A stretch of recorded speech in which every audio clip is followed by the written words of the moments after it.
Good morning. My name is Christina Masery. I'm currently pursuing a graduate doctoral degree in nurse anesthesia.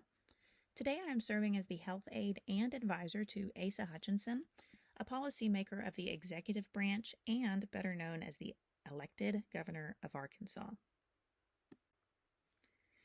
The community health problem I will be discussing today is that rural hospitals across the country are closing at alarming rates. They're in need of both surgical and anesthesia services with a cost-effective method to prevent further closures. 284 rural hospitals have closed since 2005, and 673 facilities are currently projected to be at risk of closing soon if economical changes are not made to improve the financial stability and equal care delivery of anesthesia to these communities. 1/3 of Arkansas's population, which is over 1 million people, reside in rural counties, highlighting the importance of this issue. The current status is that CRNAs already provide 90% of anesthesia in rural hospitals across Arkansas. CRNAs provide numerous services under the scope of their practice authority, including surgical, interventional diagnostic, obstetrical, trauma stabilization, and pain management services with or without the assistance, consultation, supervision, or direction of physician anesthesiologists. The cause of this current problem is that anesthesia care team models or medical direction models are unnecessarily expensive to hospitals, insurance companies, and patients because having to pay one anesthesiologist to supervise 4 CRNAs is nearly 25 to 50% more expensive than CRNA-only models. Average CRNA salary in Arkansas is $180,000, while anesthesiologists average $380,000. Utilizing a medical direction model, also known as anesthesiologist-led group, costs roughly 35% more in anesthesia services cost, a detrimental figure for Arkansas communities. Imagine a rural hospital in Arkansas employing 16 anesthesia providers to staff their needs. CRNA-only model would average $3.6 million in services, while a medical direction 3-to-1 model with anesthesiologists would cost $5.8 million to deliver the same quantity and quality of services. Utilizing anesthesiologists in rural health settings is both expensive and redundant in the amount of providers present, leading to greater fiscal costs, risking hospital closures, worsening access and health outcomes for the surrounding community, leading to a need for prompt policy change.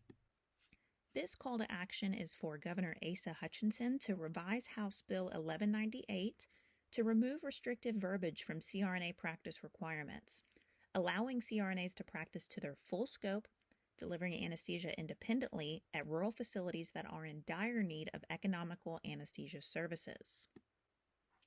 House Bill 1198 in Arkansas has been approved by the Senate and House, and recently the governor in March 2021, but the restrictive verbiage of supervision was replaced with consultation and now remains on the bill, still preventing the truly independent practice scope of CRNAs. The financial aspect of this bill would cost nothing to the state and in turn financially benefit rural hospitals, patients, and insurers as CRNA models are more cost-effective and will improve rural access to anesthesia services, thus preventing hospital closures in these Arkansan communities. A correlation exists between states that have not opted out of physician supervision over CRNAs, appears to overlap with states that have had to close rural hospitals within the last 10 years. Prompt intervention is required to protect and prevent the closure of the 673 at-risk hospitals as mentioned by the AANA.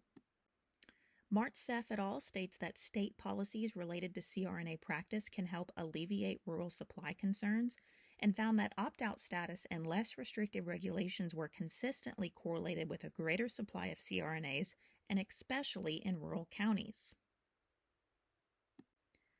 19 other states and Guam have already successfully opted out of federal MD anesthesiologist supervision requirements, with numerous studies confirming safe, quality care is delivered under CRNA-only models, and is executed at a fraction of the cost. In March 2020, CMS removed Part A physician supervision requirements for CRNAs in response to the COVID-19 pandemic, successfully increasing access to anesthesia services around the country, and there have been no negative outcomes that have resulted from this waiver. Even in the military, CRNAs have full practice authority in every branch and are the primary providers of anesthesia care to U.S. military personnel. Once again, there have been no negative outcomes as a result from allowing CRNAs independent practice and to the extent of their full scope.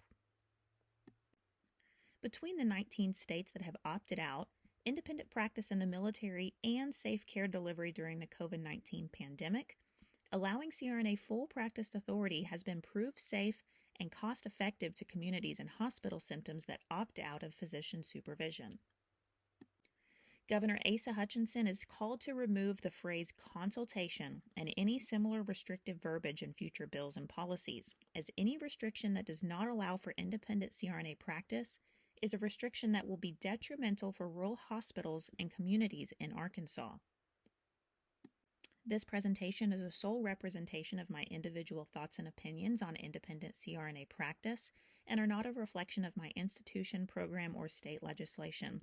References used for this presentation include a compilation of statistics and statements from numerous state and national bodies, with the largest contribution being from the AANA.